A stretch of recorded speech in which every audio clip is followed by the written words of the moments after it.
Hello, everyone, and thank you for joining us. My name is Faye Rosenfeld, and I am the Vice President of Public Programs at the New York Public Library. Today is International Holocaust Remembrance Day, marking the anniversary of the liberation of Auschwitz-Birkenau on January 27, 1945. It is a day to listen, reflect, and bear witness to the unspeakable crimes of the Holocaust and their ongoing legacy. We are joined today at Live from NYPL by the authors of two just published memoirs, both inextricably linked with that terrible place and time. Sisters Andra and Tatiana Bucci, who lived through Auschwitz at the unimaginable ages of 4 and 6, are here together with their translator, the great Ann Goldstein, to discuss their book, Always Remember Your Name, a true story of family and survival in Auschwitz. And director and actress Eleanor Reissa, whose father was likewise imprisoned in Auschwitz, joins us to discuss her book, The Letters Project, A Daughter's Journey. Moderating the conversation is Ruth Franklin, an award-winning biographer, literary critic, former fellow at the library's Cullman Center for Scholars and Writers, and the author of A Thousand Darknesses, Lies and Truth in Holocaust Fiction. We are deeply honored to host this conversation here at the New York Public Library. NYPL is home to the Dorot Jewish Division, one of the world's great collections of Hebraica and Judaica. Collecting testimonies, memoirs, and Holocaust scholarship publications is one of the Dorot Division's foremost priorities. Its holdings include several thousand published Holocaust memoirs in various languages, over 700 Yizkor books of privately published histories of Jewish communities destroyed in the Holocaust, the American Jewish Committee's oral history collection, which includes the testimony of Holocaust survivors, and so much more. We encourage you to buy copies of the author's books, which are available from the library shop, or if you have an NYPL library card, to borrow them from the library for free. Links for both are available in the event page and in the chat. And then, if you're so inclined, we hope you'll delve into the collections of the Dorot Division, as well as the reading recommendations compiled by our speakers that you'll find on the event page. In just a moment, I will turn the program over to our speakers. Before that, I have just a few quick housekeeping items. First, the library values your privacy, so in the spirit of transparency, there are a few things that we want you to know. Even though the video and chat are on an nypl.org page, they are hosted by YouTube. By participating in the chat, you might share data about yourself which the library does not control. For more details, you can visit our FAQ page along with Google's privacy policy and the library's privacy policy, all available on the event page. If you have questions for any of our guests, you can send them at any time using the chat, Google form, or by emailing publicprograms@nypl.org. They will get to as many as they can towards the end of the program. Live from NYPL is made possible by the continuing generosity of Celeste Bartos, Manaz Isfahani Bartos, and Adam Bartos, the Margaret and Herman Sokol Public Education Endowment Fund, and of course, the support of library patrons and friends like you. Again, thank you for joining us for today's discussion, and it's my pleasure now to turn things over to Ruth Franklin. Ruth. Oops. Hello, everybody. Thank you so much for joining us for this very special book event to commemorate International Holocaust Remembrance Day. Only 500 children under the age of 15 were present in Auschwitz on the day of liberation. Among them were Tatiana and Andra Bucci. Always Remember Your Name is their memoir of experiencing Auschwitz as small children, an unforgettable depiction of the camp from this unusual and heartbreaking perspective. Eleanor Reissa is a member of the second generation. Her father survived Auschwitz and then came to America, where he married her mother and started a new life. Decades after his death, she discovered a bundle of his letters that opened up a gateway to the past. Her memoir, The Letters Project, is about her experience following the traces of what happened to him and its reverberations into the present. The larger question raised by both of these books, as with so much literature of the Holocaust, is a question that feels particularly relevant to all of us today: how to pay respect to the past from our position now in the present. We're going to start with a very brief reading from each of these books and then a conversation among the panelists. I invite Tatiana and Andra to begin, and Eleanor will follow their reading.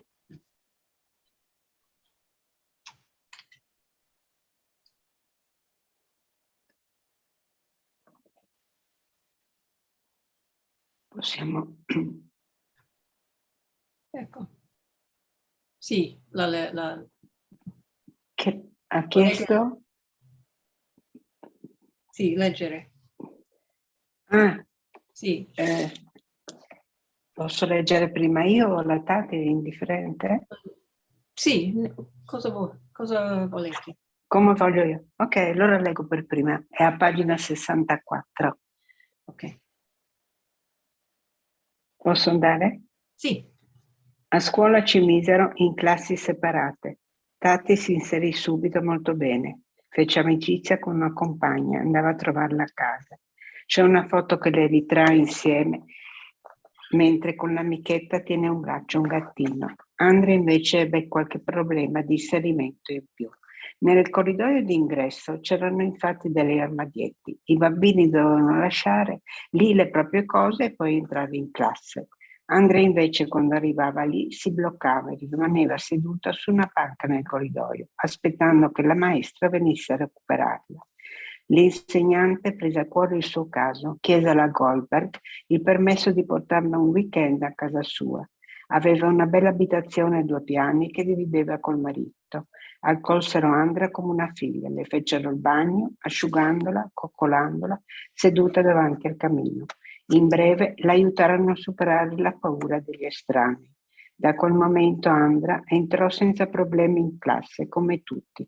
Aveva bisogno di sentire del calore intorno a sé. Le sue difficoltà, le sue paure sono raccontate nelle lettere che da Linkfield spedimmo in Italia quando i nostri genitori riuscirono a rintracciarci in Inghilterra. Oggi gran parte di quella corrispondenza è conservata al memoriale di Washington. at school they put us in separate classes. Tati adjusted easily. She made friends with a classmate and even visited her at home. There's a photo of them together in which the English friend is holding a kitten. Andra, on the other hand, had more problems adjusting. In the entrance hall, there were lockers. The children were supposed to leave their things there and then go to the classroom. Instead, Andra, when she arrived, stopped and sat on a bench in the hall, waiting for the teacher to come and get her. The teacher became interested in her case. She asked Alice Goldberger for permission to take her home for a weekend. She had a nice 2-story house where she lived with her husband. They welcomed Andra like a daughter, gave her a bath, drying her and cuddling her as they sat in front of the fire. They helped her overcome her fear of strangers. From then on, Andra went to class without any trouble, like everyone else. She needed to feel warmth around her. Her difficulties, her fears are recounted in the letters we eventually sent from Lingfield when our parents managed to track us down in England. Tati. I can go? Sì. La nostra è una lunga storia che inizia lontano. Nostro padre, Giovanni Bucci, era nato a Fiume, in una famiglia cattolica di origine istriana. Conobbe nostra madre Mira Perloff nel 1928. Si innamorarono e 7 anni dopo si sposarono. Mira era arrivata a Fiume ancora bambina. Era nata nel 1908 in una famiglia di origine ebraica da Moshe Perloff e sua moglie Rosa. La nostra adorata nonna con la quale siamo cresciuti fino a quando Auschwitz non ce l'ha strappata via. La nonna era nata nel 1883 in una famiglia, i Farberov, che all'epoca viveva a Vidrinka, al confine tra Ucraina e Russia. Secondo il loro passaporto, all'epoca in cui nacquero Rosa e poi sua figlia Mira Vidrinka, doveva appartenere alla Russia e il russo, insieme ovviamente allo Yiddish, era la lingua che si parlava, mi scusate, in casa quando la nonna era bambina.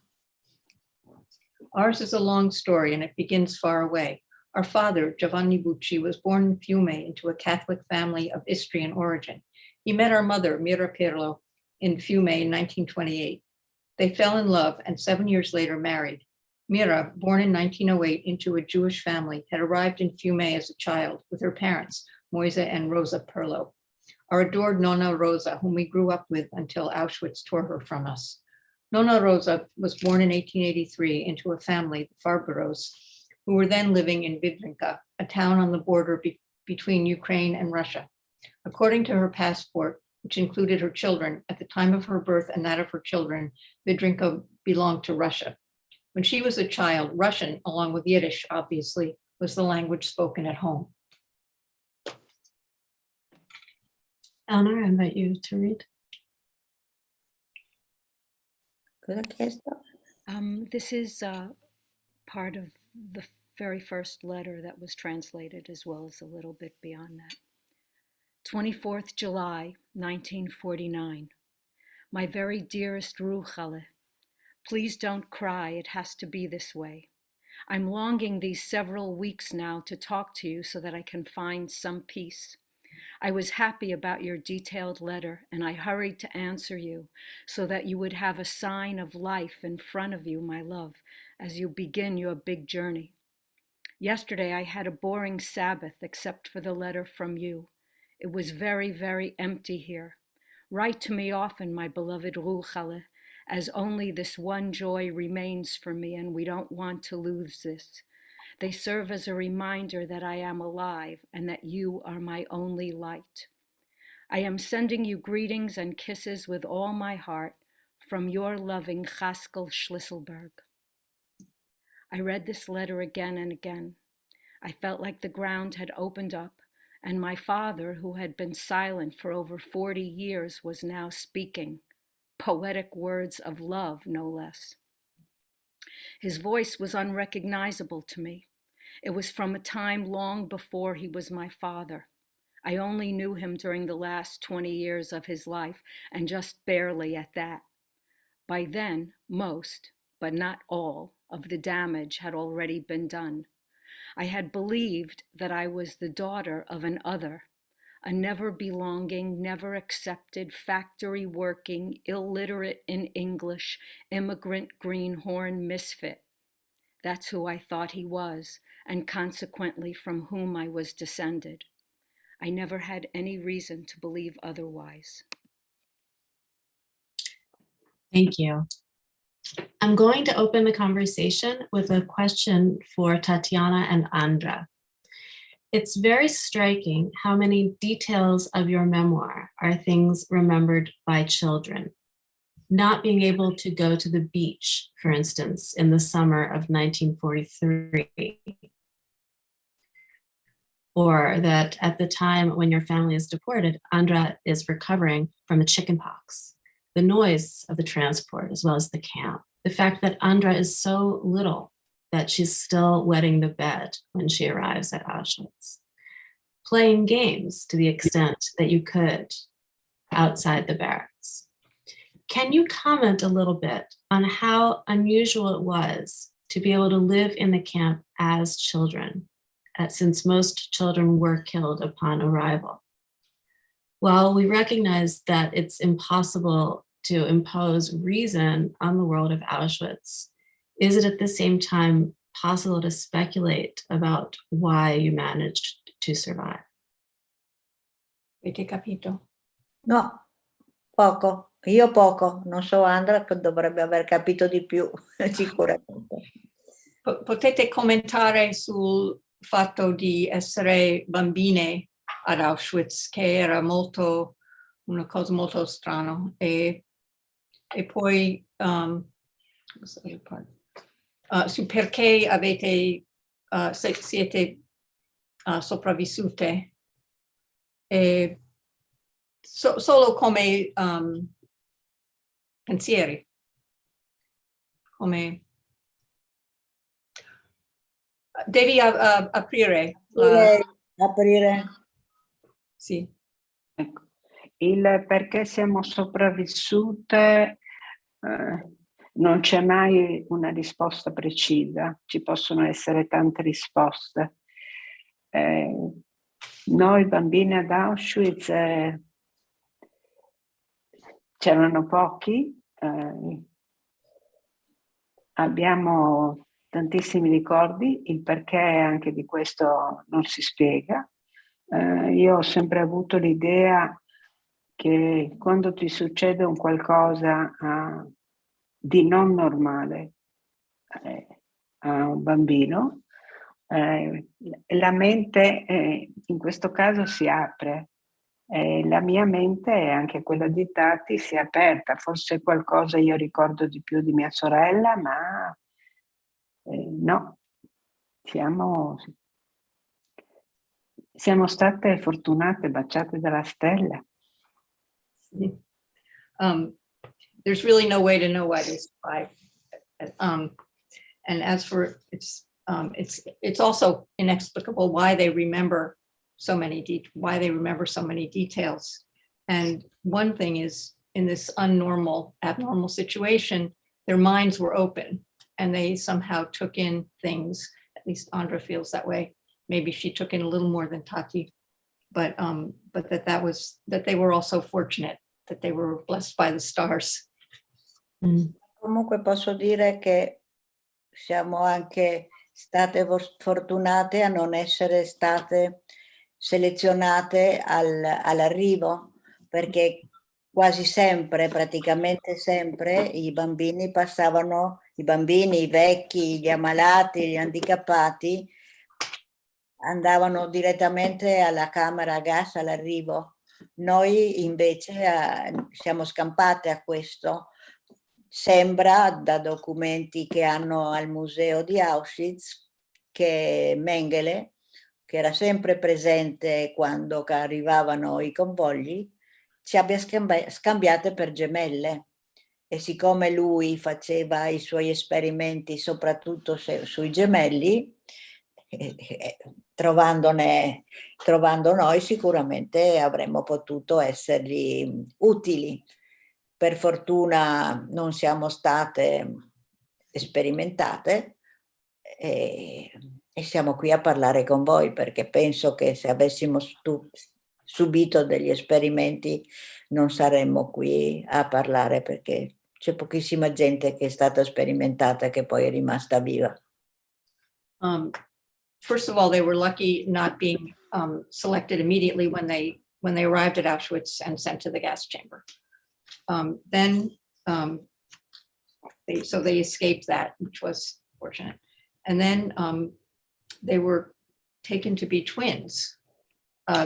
Some of this they found at the museum in Auschwitz, that Mengele was interested in twins, and presumably they would be, as she put it, useful to him. But luckily they weren't taken to have experiments done on them, because few people who had experiments done on them survived. And otherwise they wouldn't be here talking to us. Indeed. Eleanor, you grew up somewhat estranged from your father, whom your mother divorced when you were a child. You were aware that he had survived Auschwitz, but finding out the details of what happened to him didn't become important to you until long after his death. Can you talk a little bit about what it was that led you to decide to investigate his story when you did? It wasn't that his story wasn't important to me when he was alive. It was just not a topic of conversation because it was clearly a painful one. And my father had a very sorrowful life from my eyes, even if we didn't speak about Auschwitz or his time during the war. These letters that I found these letters, 56 of them, in 1986 when my mother died, that she had kept. He died in 1976 and she'd kept these letters, and I didn't tell me anything about them. And when I found them and I looked at them, and all in longhand, all in script that I couldn't understand. I speak Yiddish and can read Yiddish very slowly, but it was written in Latin letters. Anyway. And they all were letters written by your father to your mother, correct? Yes, they were all, like 3 days apart from July of 1949 through January of 1950, which was when he finally got his visa to come to America. And all these letters, big paper, legal-sized documents with writing all over on both sides, upside down, right side up. And it frustrated me. I showed it to people. Nobody knew what to do with it and what it was, even what language it was in, which sounds kind of stupid to say now. Like, of course it was German, but and I'm. It might be easy for some people to think, well, just go get them translated, but it wasn't. A, it was expensive, and B, it seemed like a project that I was not capable of undertaking for whatever disorganized characteristics I may have. And but that in 2018, I was doing a play on Broadway, and I had some money, and I thought I would get these letters finally translated. And that's kind of what began the journey to. I thought I knew enough, Ruth, right? I mean, I thought I knew enough. He was in Auschwitz. His first wife was killed. He sent his son on kinder transport. I thought I had an impressionistic picture of that time, the photos of who's missing, of who's living. But of course, I did not know. And so it just sort of seemed a little bit like Andra says, in the stars. It was a little bit in the stars for me too, at that moment, at this time, to go into that Pandora's box. Yeah, it's interesting that what had always felt like enough information for you, then suddenly at a new juncture in your life no longer felt sufficient, and you were driven to to undertake this huge research project and uncover so much more. And in doing so, you found out a lot about your father's wartime experiences, and also a lot about what happened after the war. And I think that's another interesting point of commonality between these two books, is the focus, the idea that obviously the hardship did not end with that moment of liberation that we're commemorating today, but there's a lot of grief and pain also in the aftermath of liberation. Tatiana and Andra tell a story about first being taken to an orphanage in Prague that is run by very strict nuns. And there's an especially striking anecdote about a child punished for stealing soap, who has to wear a sign on his back that says, "I must not steal soap." And looking back on this from our contemporary perspective, one's heart breaks at the idea of a child who survived a camp who was stealing soap for all the reasons that seem so obvious. And Eleanor, obviously finding out about the experiences that your father had, especially as a displaced person, forms a very important part of your story.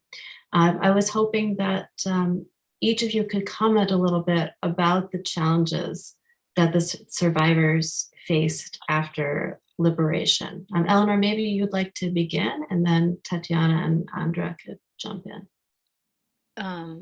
Indeed, that today is International Holocaust Remembrance Day, the day that Auschwitz was liberated. My father was on a death march during this time.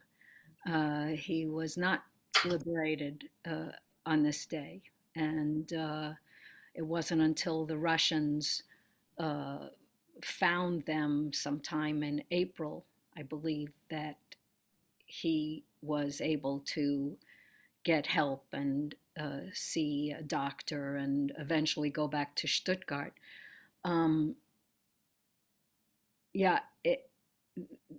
He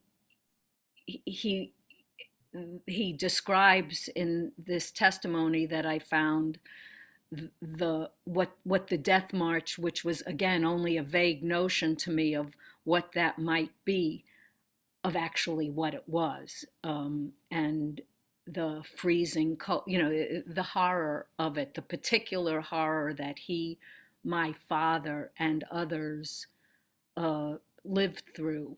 And then when he eventually got to, you know, he finally was, the swelling in his legs was less, and he was able to get a bicycle to go from like to go by bike 400 miles.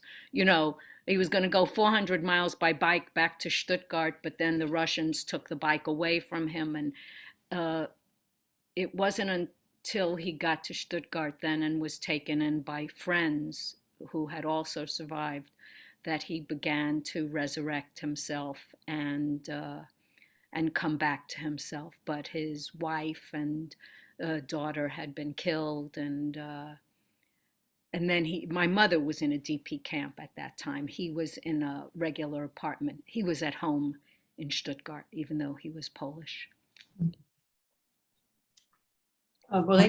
Just a reminder, you had a question about the challenges experienced. Volete commentare su come quelli che sono sopravvissuti, come hanno vissuto, come le difficoltà di vivere dopo essere sopravvissute di una cosa come Auschwitz? Per noi che eravamo bambine molto piccole e ci siamo rese conto di quello che stavamo vivendo quando eravamo nel campo, man mano che crescevamo dopo, quando siamo state liberate. Quindi per noi non è stato una cosa traumatica come per le persone che erano adulte. E anche grazie alla nostra mamma, che non ci faceva ricordare tutti i giorni quello che avevamo vissuto, perché lei voleva dimenticare, perché si sentiva colpevole di quello che ci era successo, perché era lei che era ebrea, e quindi per lei voleva dimenticare, non ne voleva più sapere niente. E noi siamo cresciute, diciamo, del tutto normali, come tutti gli altri adolescenti, bambini prima e adolescenti dopo. Non abbiamo avuto questi problemi che sono successi agli adulti, più che ecco, non so, questo per quello che riguarda me, ecco. That it wasn't traumatic for them as children the way it was for adults, and especially because their mother was very insistent on looking to the future and not to the past, and she wanted to forget. She also felt guilty because she was the one who was Jewish, felt guilty for their having been through this, but she insisted on, as I said, looking to the future. And they had a childhood really like, or a childhood and teenagehood like other children. It was a normal growing up, and it was partly because they were children at the time.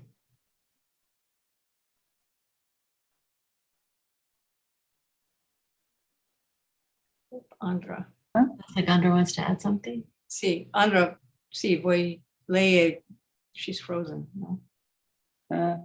Ecco. Ecco.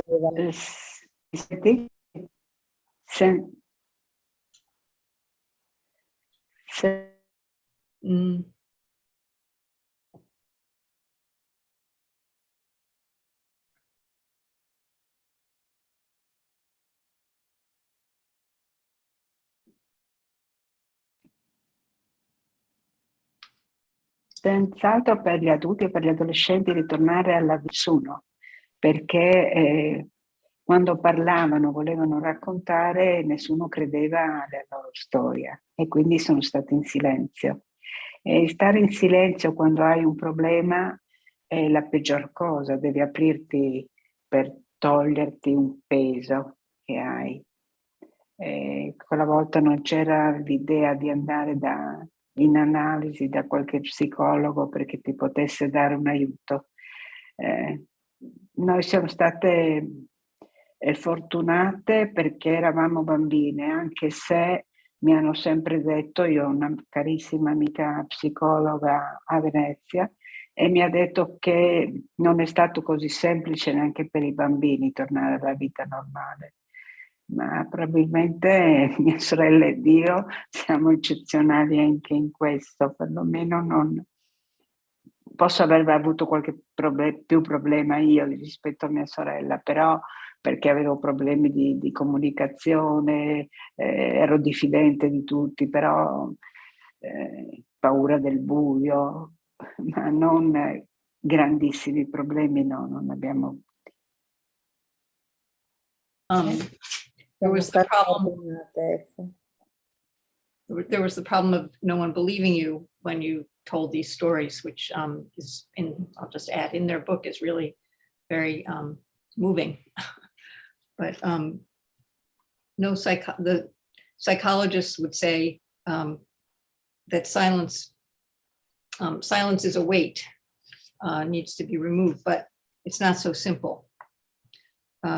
And she says that they were exceptional in a way, in that they didn't have so many problems, and that she maybe had a few problems, but things like having trouble communicating, being afraid of the dark, just sort of normal, almost normal problems. Excuse me. And so in that way, it was not totally simple, but they were lucky in that they didn't have more problems, I guess. Yeah, I think it's very striking actually how both of these books explore the silence of parents about their war experience, in the sense that there are secrets, things that are never discussed, whole areas of inquiry that are known to be off limits. In Always Remember Your Name, it's Tatiana and Andra's mother who refuses to speak about the experience in the camp after the war. And yeah, as you've said, the contemporary reader with a psychological bent might be inclined to see this as unhealthy or damaging, but it seems that for the sisters, it was a strategy of having a normal life, to the extent that was still possible. And Eleanor, you write about about your discoveries of all kinds of things that your father had kept from you, including the pre-war family he had that you were hardly aware of. I wonder, why you think he kept these things so closely guarded, and then can you talk a little bit about the effect of finding out these secrets so many years later? I mean, I think about myself a little bit, and I think, well, why do I keep secrets? Why don't I completely disclose everything about myself, which is not the same thing, but I don't disclose everything about myself. But I think that, I don't know, so I would just speculate, but my parents divorced or separated when I was 6, and I would see my father every Sunday. And my father, from when I knew him, he died in 1976, so he was already a broken man when I knew him. The damage of the Holocaust, the damage of being a factory worker in America, the damage of divorce. And then he had strokes. So, but I can't imagine, he just tried to move forward. And he says that, in fact, in the testimony that I found, in terms of what kept him alive in Auschwitz, he says, is that he could not let himself look back. And he did not let himself look back to note that his wife had been killed and his daughter had been killed, and that his son had been sent on a kinder transport, and who knew if he was alive or dead or what. So I don't, I mean, for me, when I found out about my brother in England, my father didn't tell me about him until I was 13, that he had sent this boy who was my half brother on a kinder transport in 1938.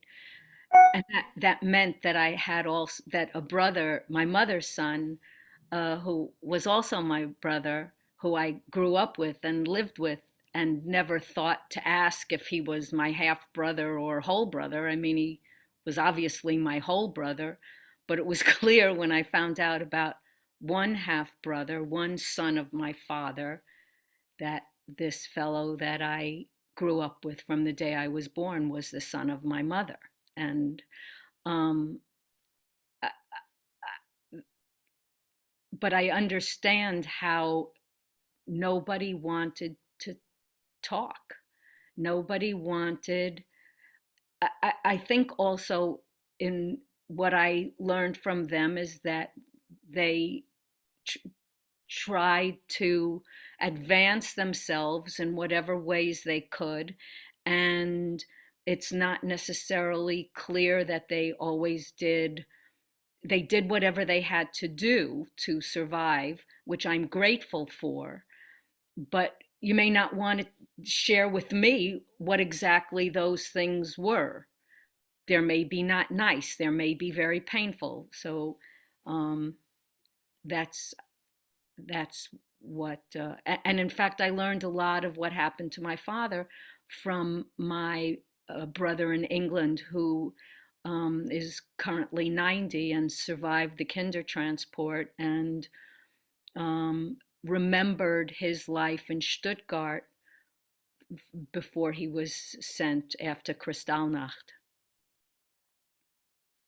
I imagine that there must be an extent to which it must have felt dangerous to talk about these things also, right? I mean, you're immigrants in a new country, you've lost everything, you're making a new life in this new place. And, you know, it feels, it must have felt very frightening to bring up this, you know, very, very recent trauma.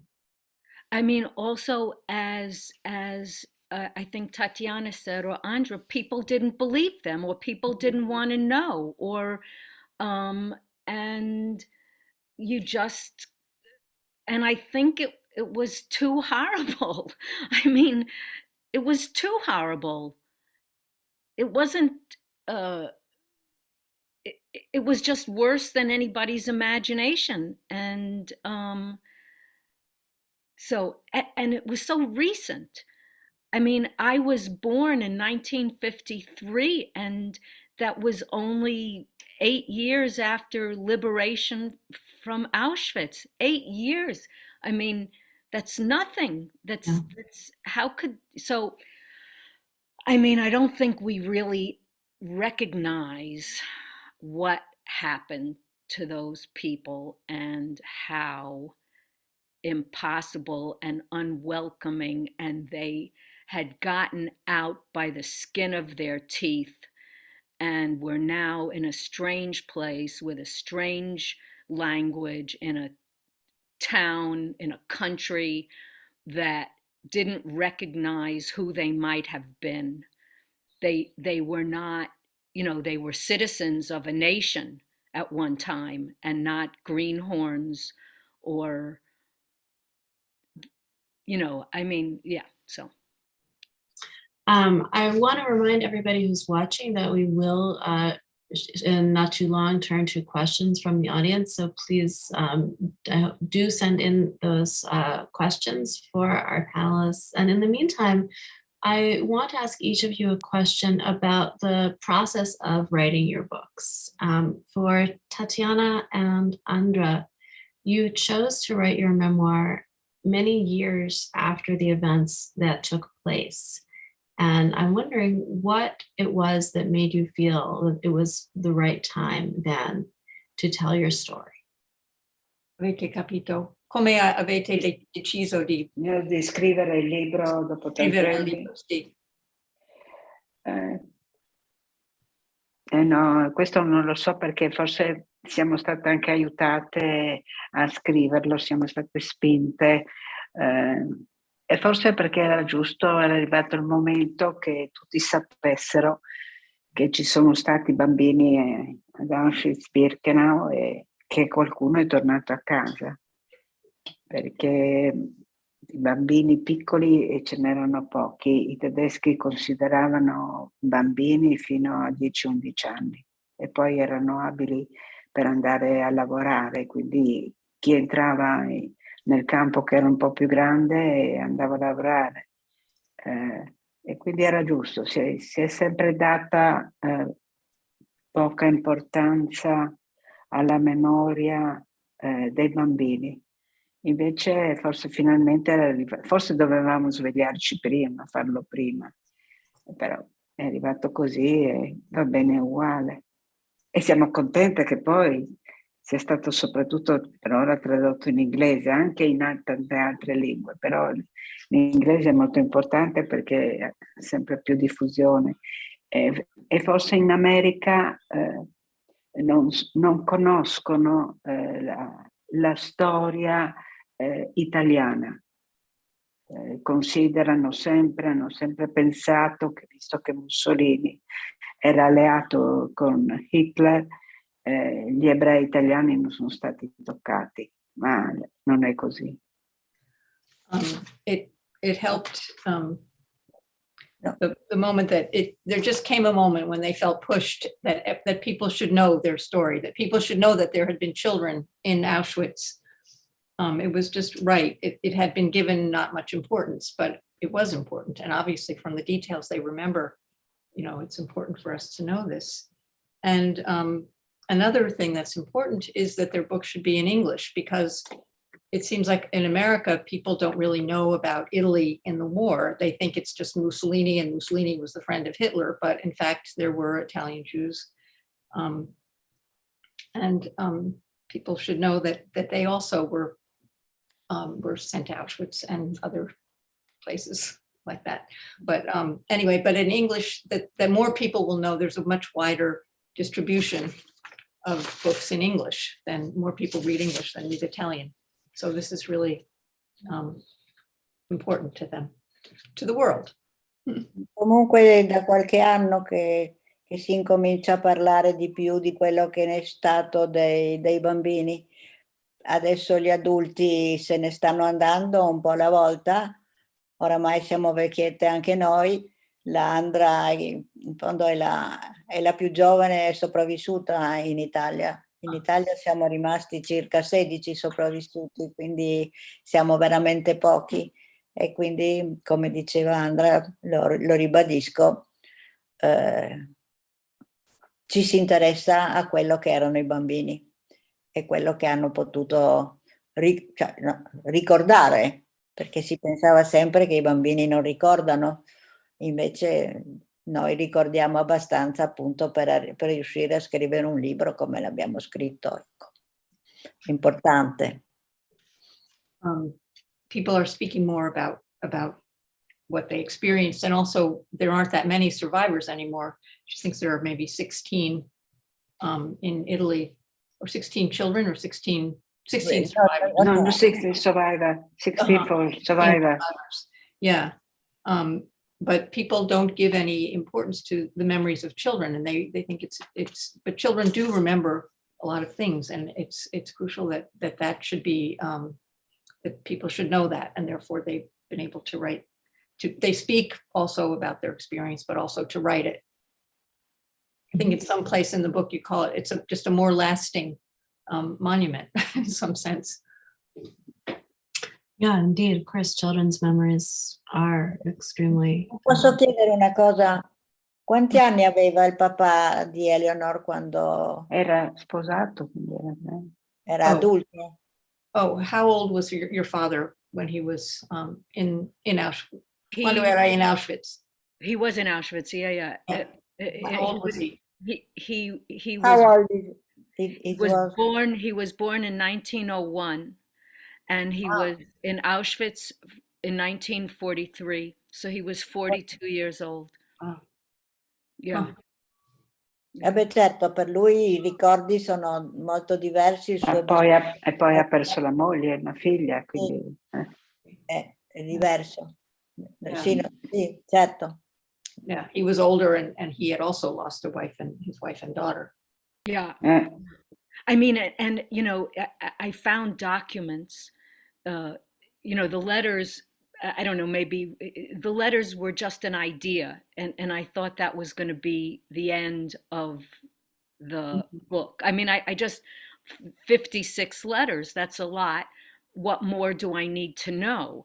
But as it turned out, there was a lot of documents in Germany about my father and mother who was in Uzbekistan during the war. And it was from those documents of his own testimony when asked certain questions that I found out how he felt on the death march and what happened to him in Auschwitz and how he felt being a slave in Monowitz.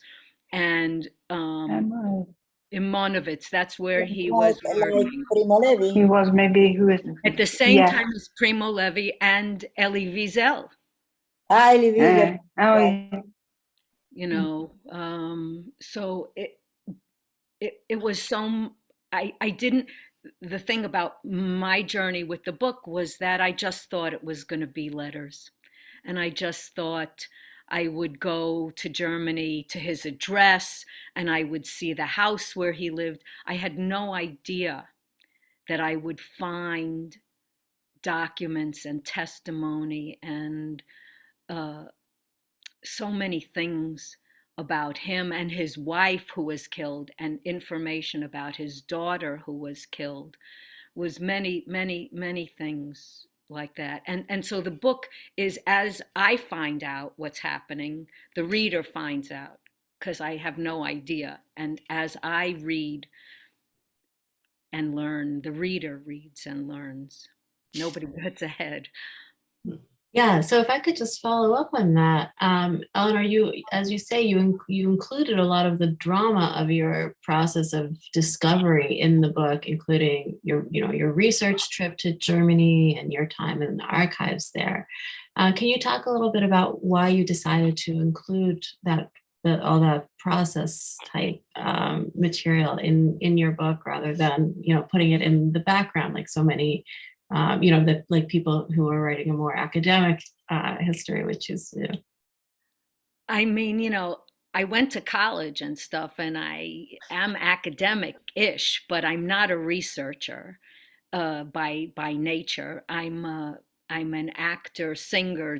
I work in the theater, and it's a lot about process. In fact, everything is about process, and it was all such a surprise to me.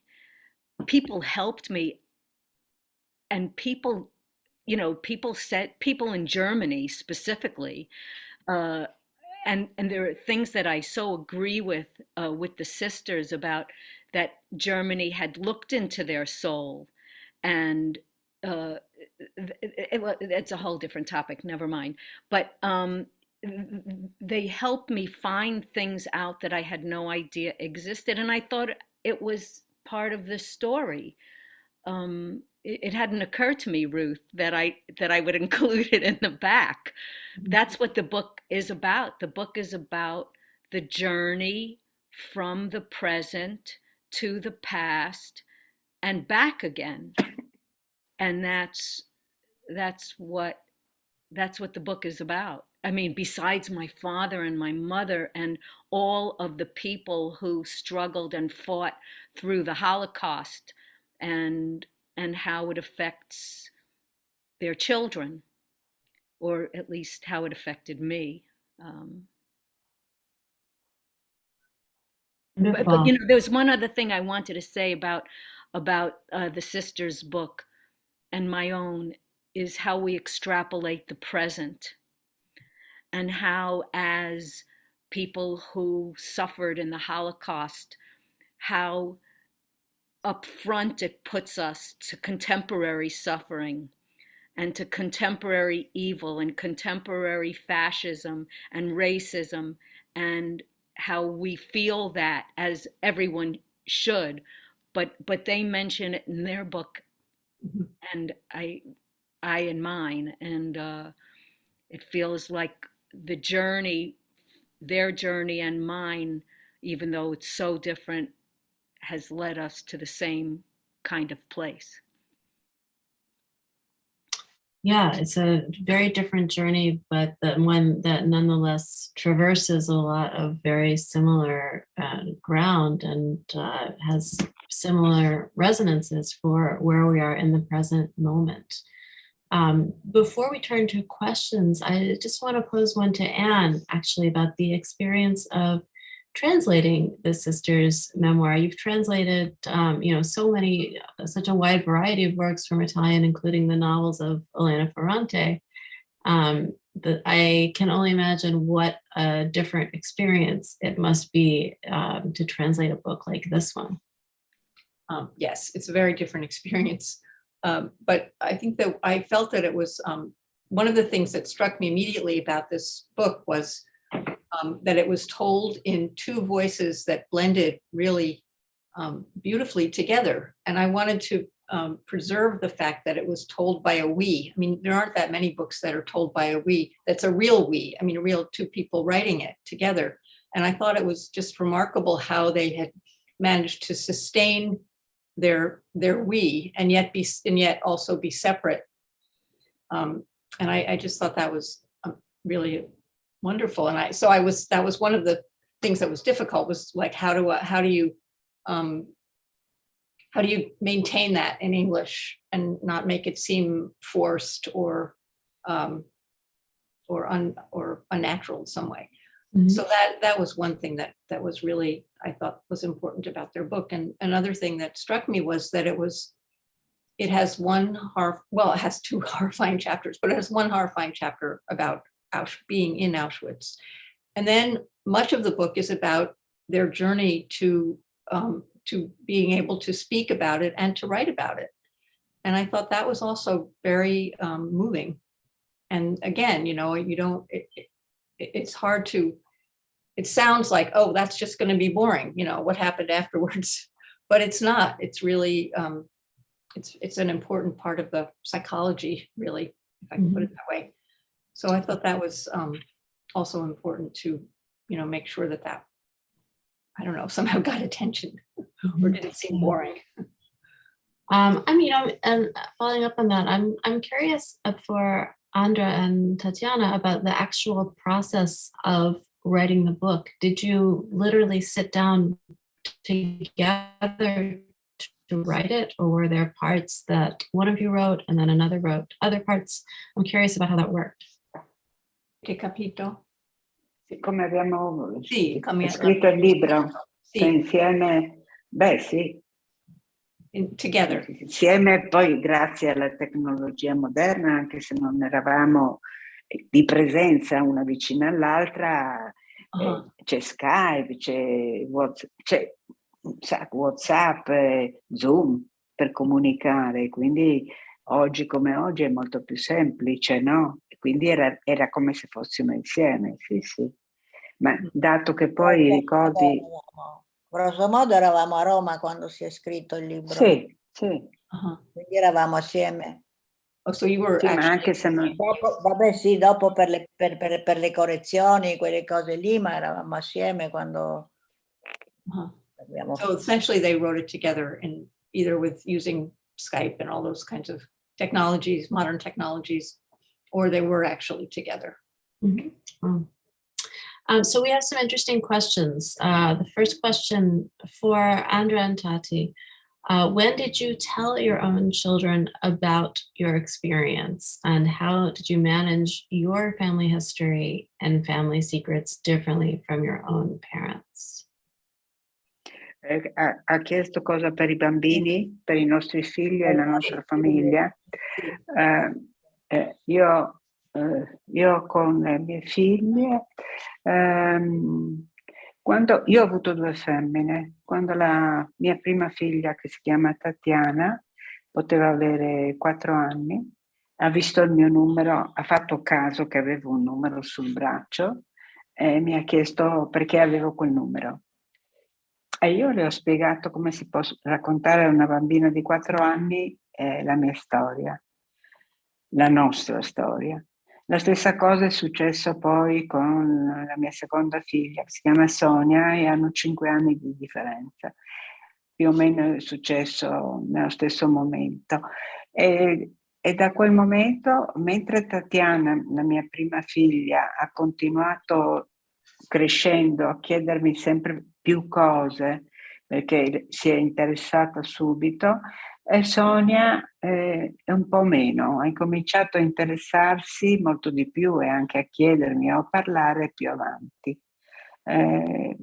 Quando ho incontrato mio marito, gli ho raccontato subito quello, perché ha visto il mio numero sul braccio e ha chiesto della mia storia. E devo dire che lui mi ha aiutato molto ad aprirmi e a parlare. Purtroppo è morto molto giovane, per cui in seguito della mia vita non ho avuto un appoggio però avevo le mie figlie che mi sono sempre state molto vicine e continuano ad esserla. È stato molto semplice, ecco, parlare alle mie ragazze, molto semplice. Per me, no, io ho Lascia due... che traduca, Tati, lascia che traduca. Sì, aspetta un attimo. Sì, certo, mi scusi. When her first daughter was 4, she saw the number and asked about it, and she explained it to her. And then the same thing happened with her other daughter. And especially with the first daughter, as she grew older, she just asked more questions. And the second daughter much later, but also then became interested and asked questions. And when she met her husband, she told him immediately. And he saw the number and asked about it. And he really helped her to open up about it. And unfortunately he died young, but she's always been close to her daughters. And that's of course been a great help. Per me non è stato così facile, ho avuto due maschi e li pensavo sempre troppo piccoli per incominciare a raccontare loro quello che è stata la nostra infanzia. E poi è capitato invece che dovevamo partire per Londra perché c'era stato c'era un programma alla televisione inglese, si chiamava This is Your Life.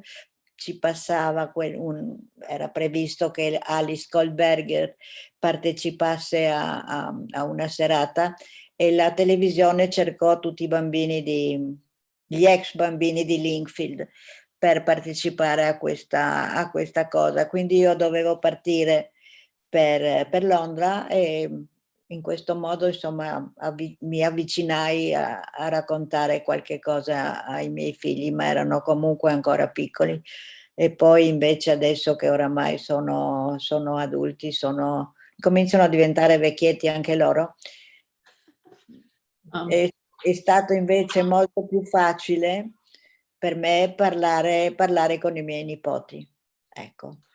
Non ho mai avuto coraggio per i miei figli, ma per i miei nipoti è stato più facile. Tatiana has 2 boys and she thought they were too young, and so she had a really hard time telling them.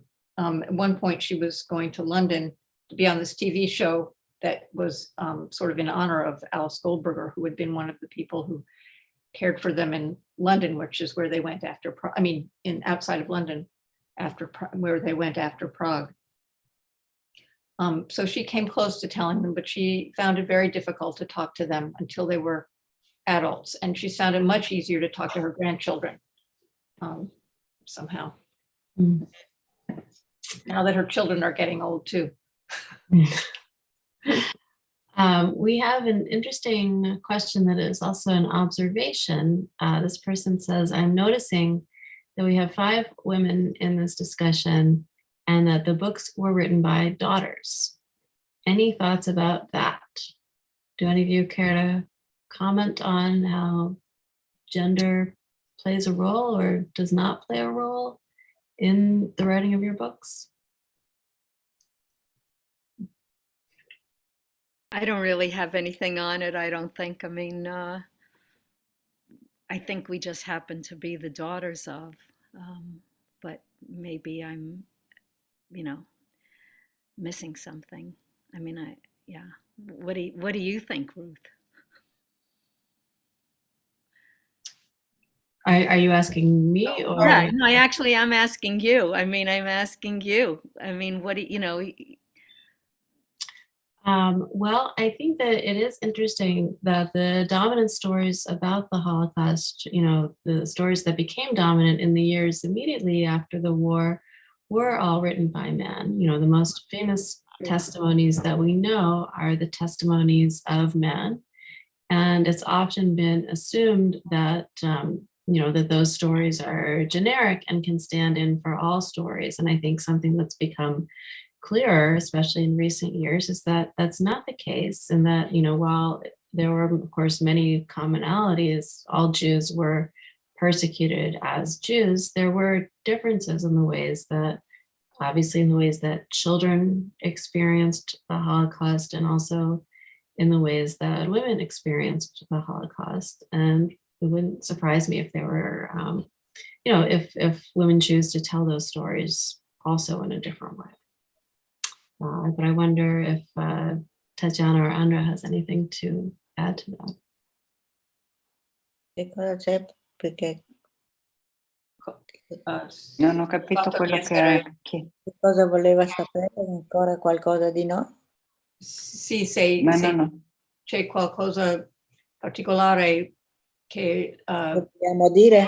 le femmine possono dire che i maschi non possono dire, che c'è una ragione. Potrebbe essere che a volte i bambini, le femminucce siano più, non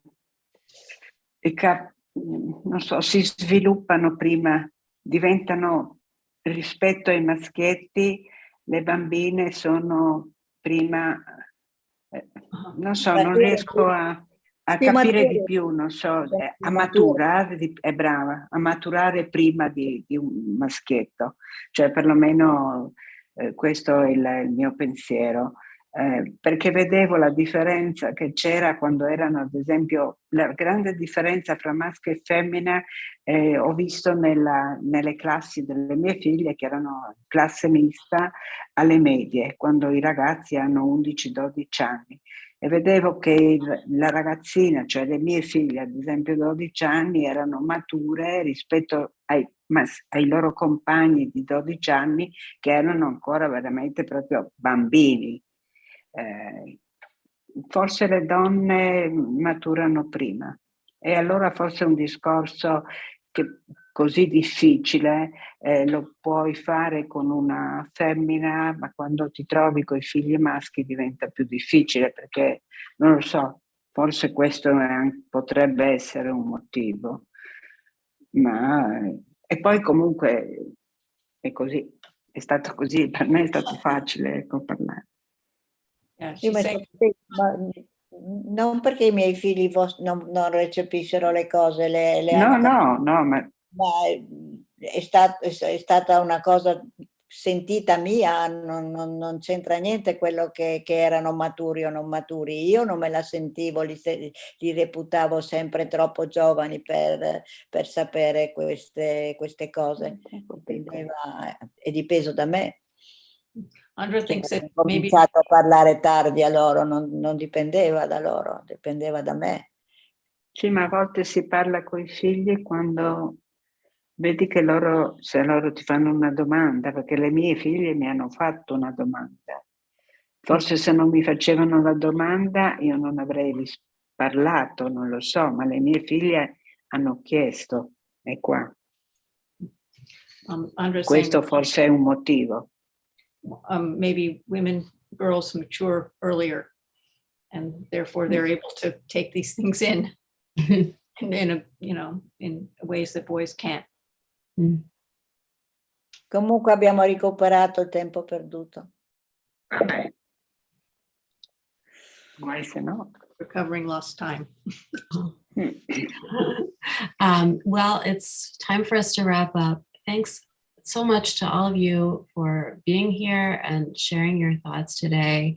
Thank you to the New York Public Library for hosting this very meaningful event. And thank you to everyone who's watching. Take care. Thank you. Thank you. So much. Thank you. Ciao. Grazie. Grazie. Ciao.